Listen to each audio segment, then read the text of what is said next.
स्वागत है आपका न्यूज लॉजिक्स में। दोस्तों, छोटू चिंगारी को गिरफ्तार कर लिया गया। इसका हम आपको सबूत भी दिखाएंगे। इसके लिए आपको वीडियो पूरा देखना पड़ेगा। दोस्तों, आप स्क्रीन पर देख सकते हैं कई न्यूज चैनल वाले ने हजारों वीडियो बनाए, लेकिन किसी ने अभी तक स्पष्ट नहीं किया कि छोटू चिंगारी को गिरफ्तार कर लिया गया है या नहीं किया गया। लेकिन आज की वीडियो में हम आपको स्पष्ट कर देंगे कि छोटू चिंगारी को गिरफ्तार कर लिया गया है। हमको एक वीडियो मिली है जिसको देखने के बाद आपके सारे डाउट क्लियर हो जाएंगे।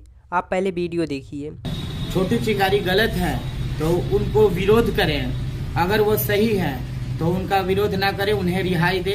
आप लोग बेइज्जत उन्हें रिहा करें। और ये भी कहूँगा कि आप अगर समझते हो कि मैं हड़ताल करके अपने दंगा करके ये गलत का सही रास्ता पे ला दूं, तो ये कभी नहीं होता है। सही सही होता है, गलत गलत होता है।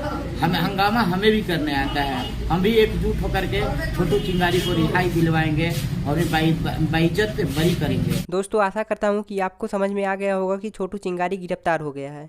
फिर भी अगर कोई डाउट हो तो कमेंट बॉक्स में ज़रूर पूछिएगा। अगर आप सही जानकारी चाहते हैं तो वीडियो को लाइक करके चैनल को सब्सक्राइब कर लीजिए।